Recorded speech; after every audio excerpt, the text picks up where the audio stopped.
This is March 12th, 2019, and this is about a Psyche Eval done with me by I'll call him Dr. Psyche at one of the largest medical organizations in Boston. And he was a well-trained and experienced for some years, obviously. And I needed a Psyche Eval for a government organization that I was bipolar 1 and totally and permanently disabled. Well, so this is just an example of you listening have some assumptions about doctors, psychiatrists, how much you revere or accept their opinions. You have some assumptions about mental illness, that these people are probably not competent in anything. What they say, what they do, what they wear, what they shop for. You know, they give you an opinion about the weather. And also, like myself, being bipolar 1, for having the onset of those conditions like 35 years ago, I experience this all the time. It's just like any person who, everybody's, their initial impression, they try to place people, if they're black, therefore such and such and such and such must be the case. Of course, guilty until proven innocent, and actually we're not going to have a hearing on it. I don't have time. That kind of thing. Or if you are Christian, or in my case, it's not really appropriate to say I am bipolar 1. It's more accurate to say I have a bipolar 1 condition. In other words, and I'll show you why that's coming up, why that's true, why I say that. So anyway, I'm talking with this doctor, and we're going along, and this is like the second visit, I think it was. There were only going to be 2, and something became very clear to me, and I can see this in people. It's very easy for me, anyway. And so I decide I'm going to have to say and do something here to get him to appreciate what he's not realizing. He's operating on some assumptions, and it's going to interfere with the evaluation if I don't do this. Okay, so you understand, I did this deliberately. I set it up. This was not an accident. I did this deliberately for him. I don't do this for everybody, but for him, under these conditions, I needed to do the following. And this is the whole thing. I have planned this whole thing out. It only took like 15 seconds, just, okay, it looks like I've got to do such and such. And this whole thing to follow is what came out of that 15 seconds, just to show you the speed and alacrity and the competence and the functioning level of somebody like this, myself, who's bipolar 1. I make the distinction from bipolar 2 because they ain't the same. I've seen the symptoms, and I am bipolar 1, clearly. Anyway, so I say to him, Doctor, look, my emotional modulations and everything is operating okay, in order and everything? He says, yeah. I said, well, my logic is in order and following that a healthy manner? He says, yes. I said, my intellect is okay operating. So he says, okay, yeah. I said, my psychology is robust and working all right. And he goes, yeah. And I said, my intelligence and my application of it is healthy and okay too, right? He says, yeah, yeah. And now I wait, because this is going to be a slow burn. It's going to take a couple of seconds. And I just pause. And then he says, he has arrived at the place I was trying to get him. And he says, all right, so what is wrong with you?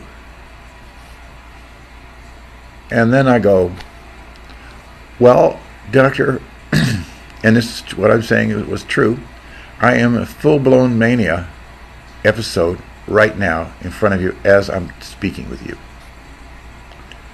So now he's all ears, right? Of course. I said, that piece of paper that you gave me I was given to fill out for you regarding all these things about my condition, and there was a list of symptoms, and I said, I checked off nearly every one of those symptoms on there, and you haven't read that paper yet. I mean, everything. I'm not going to go through them, but you can. It doesn't matter. You just go to the internet and go, symptoms of bipolar 1, and you'll see about 7 of these things. And I was, except for one, I think maybe whatever he had listed, I had checked them all. So now he was able to see clearly better how to write the critique, because, and it's important for you listening to realize that according to competent medical assessment on the spot in real time, he couldn't detect anything that was wrong. Now, he is a competent psychiatrist. And psychiatrists, there's no test like diabetes where they can take a blood sample and they tell you whether you have diabetes, and they know how much insulin to give you, whether you're conscious or not. That is not the case in mental illness. And particularly in bipolar 1, there is no test, because what is malfunctioning, there is a dysfunctioning, and it's located in a specific area in the brain, just like you have a speech area, you have all kinds of different areas. There is something that is not functioning as it might be in a better manner. But as I have said, that if you have a symptom or 2 or 3 symptoms of bipolar mania, that does not mean you're destructive. For instance, if you're spending money, if you're known to be bipolar 1, and immediately the red flags go up to your therapist. But if a normal person had been spending the money, it wouldn't have happened. The difference is, what was the money spent for? Because every businessman spends money every day on a risk, takes out loans, risky things, but he has a reason for it, that it produces good results. Otherwise, he's not going to be in business for very long. Well, the same is true if you happen to have a condition of bipolar, which is only affects certain things, as you can see. So you may be spending money, but you have to look at what is the outcome. What is the money spent on? What duress does it put the patient in, financially and emotionally? And what kind of results is it? I mean, is he spending $300 and getting a return of $1,200 by the end of the month because of something that he did with it? I mean, anything, could have done anything with it. The important is he having a problem with it? Is he doing it and there's great duress, and that's the only $300 he had. and it was a risky investment, really risky, not much chance of return. I mean, this you have to look at, because you can see that if you have a slightly elevated interest in spending money, you have to look at the results. And the same is true with working hard, having a lot of energy and producing results. You have to look at what kind of results are being produced. Because if you're bipolar, as I know, you can be in a very heightened state of productivity, working very hard during the day. But the results are clearly very, very good. The point is, you don't want it to push you over the edge, you see. That's the crux.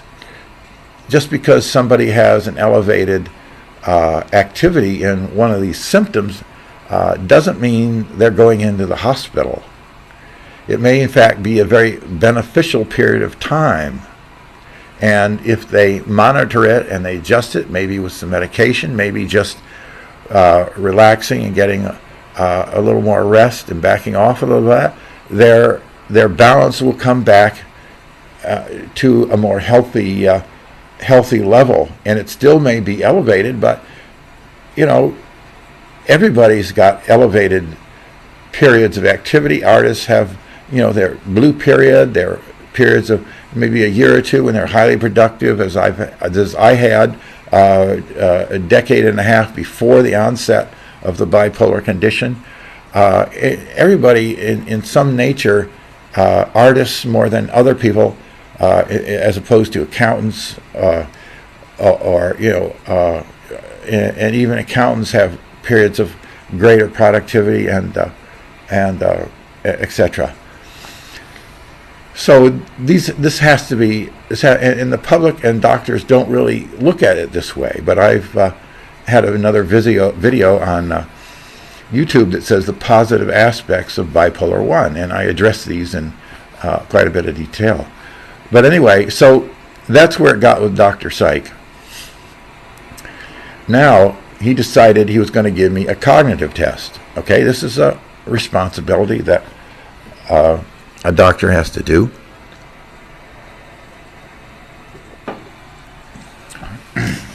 So he brings out a little piece of paper, letter size, and he says, okay, we'll go through these exercises to check out your cognitive skills and abilities and level of performance and such. Okay, I go, okay.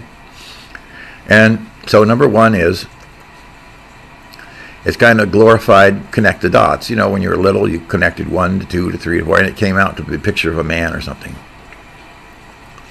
Well, this particular one, it has a bunch of dots, like 10 dots scattered in this little square box, like 2.5 inches on the side and in the center with these dots. And they were labeled the following: A1, B2, it's the fourth dot, fifth dot, C, then 3, and so on. So you get the picture, and so you look at this, and so you know what you're going to do, right? It has a place to start at A. So you go from A, draw the line, A to 1, 1 to B, right? And so I'm thinking, this, and I say, this reminds me when I was like 3-5 years old, when I used to have books with connected dots. I used to love them. You connect the dots and you come out with a giraffe. It was really fun. He goes, yeah, okay, all right. And so obviously that took 20 seconds to go around.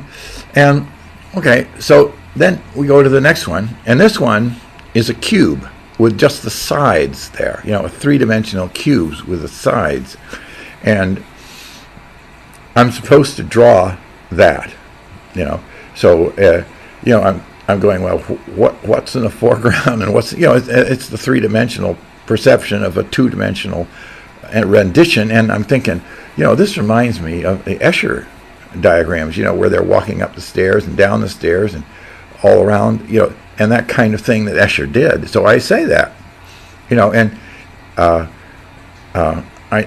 I can't remember if they had some kind of a thing on the wall, but I know my dentist did, and so I mentioned, that, this reminded me of Escher, of an Escher drawing, lithograph, I guess it was, and that Escher did. I don't really remember, whatever, but so I said, you could have on your wall for the same price as this pseudo Escher, which doesn't really show the real impact of what Escher was actually doing. I said, for the same price, you could have an Escher print of one of his originals, And so he goes, yeah, okay, right. And then the third one is it has a clock face with the hours on it. No, you're supposed to put the hours on it, and it has like, in a list, it has number 1, 1150, 1150. And so here's a clock, just a blank clock, and you're supposed to put the hours on and then draw the hands on it. So I start doing this, and I can't remember what comes to mind, but something, God, if I could just remember. Well, I can't remember what I said, but it was something. It reminded me of something, Anyway, so we got. I don't know if that was the end. I think there may have been a couple things more, but I don't remember them. And he says, "Well, you did good on your cognitive abilities. It was just great." He says, but I can see you're congenial, and he says, but you're a bit scattered in your thinking, here and there kind of thing. And so okay, all right, because my mind does draw from very diverse things, when I surf the web. I'm looking at one thing here and one thing completely. One thing could be politics, one could be in agriculture, another thing could be in religion, and I just look through these things kind of like an omnivore, but my mind is picking out things here and there, and it will correlate things, and it will correlate something out of the political surfing, something out of the religious surfing, and something out of the agricultural surfing. And it will put them together in an unusual fashion that will be a very useful idea in, say, language, you see. And if you think I'm bipolar, you'll immediately say, he's got a problem. Well, the fact of the matter is, the results that come out of this they're simple, a new way of looking at things, a powerful way of looking at things, a way that people haven't really thought about in this manner. And I've posted a number of these things on my YouTube, in my YouTube channel, Sean William Higgins, there about these. And as you see, they are definitely important perspectives. And so I know my mind works this way, and to an observer it would appear that it's scattered. But think of the bumblebee, and the way it got its name is because the way it bumbles about. But as I've said, you've never seen a skinny bumblebee. They always find the honey, the sugar every day without fail. They know what they're doing. You are the one who doesn't know what they're doing. They were made to work that way. There's nothing wrong with it. There's nothing unhealthy. There's nothing untoward. You don't have to give them sympathy. Just stay out of the way of their stinger. That's all I got to say. There's a yellow stripe there, and it's for a reason.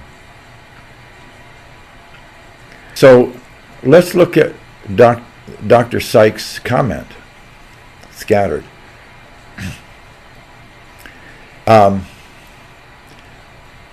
Look at this test that he gave.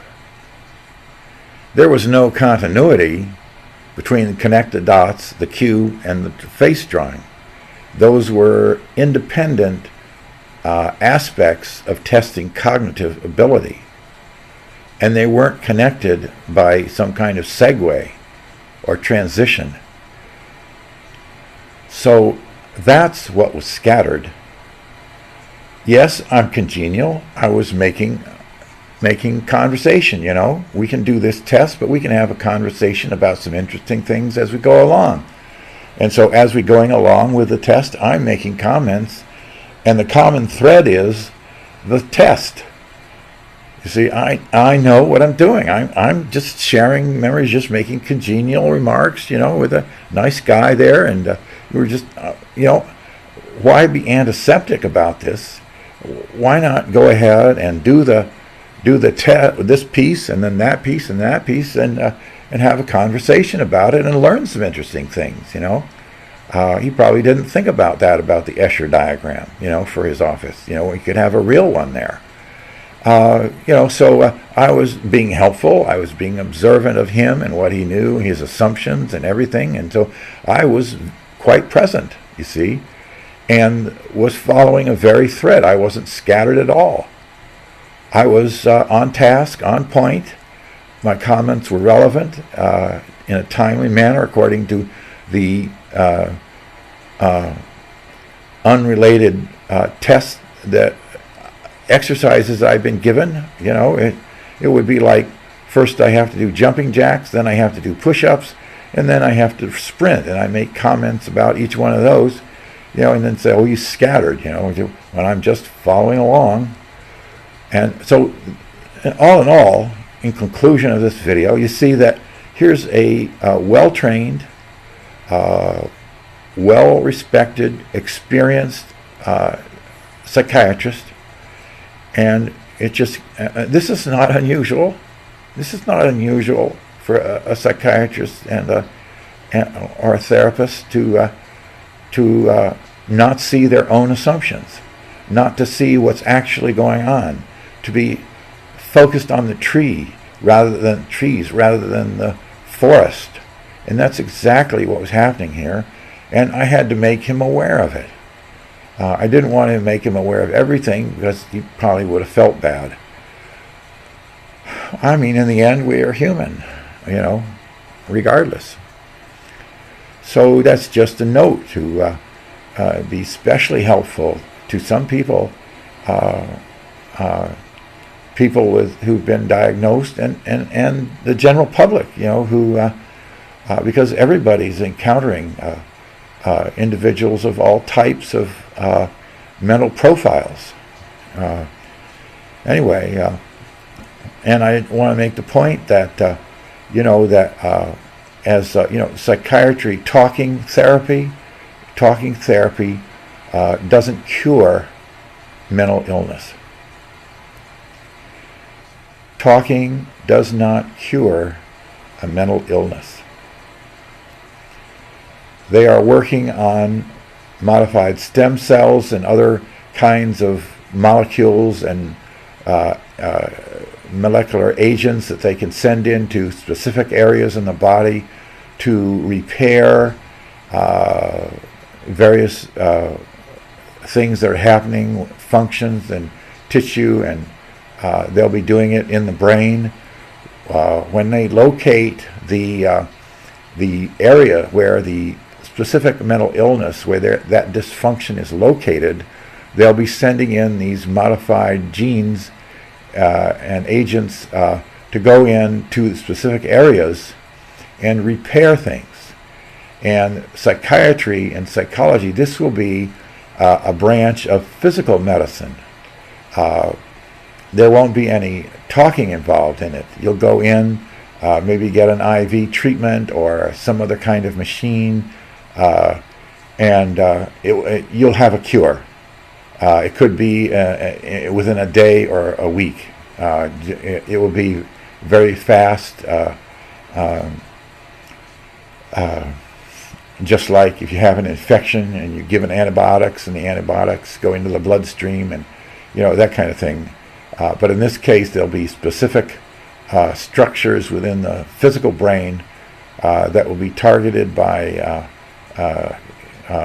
chemical agents, perhaps some external other kinds of types of machines that use brain waves targeting certain areas, some kind of machines like that.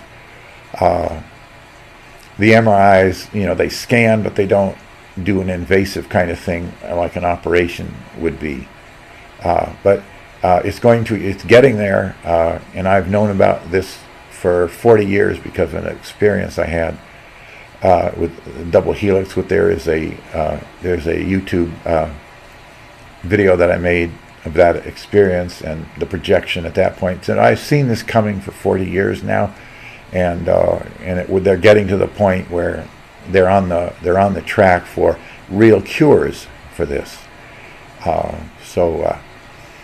Anyway, so if you meet somebody, that just remember to check out their functionings, not what they appear to be or what label they have, but to see how they function, see how their psychology is functioning, their intellect is functioning, their judgment, how is it functioning? And then instead of believing what they say, try it on and see if it functions within you correctly, because that's the bottom line. Whatever advice anybody gives you in anything, see if it actually functions within you in a healthy and productive manner.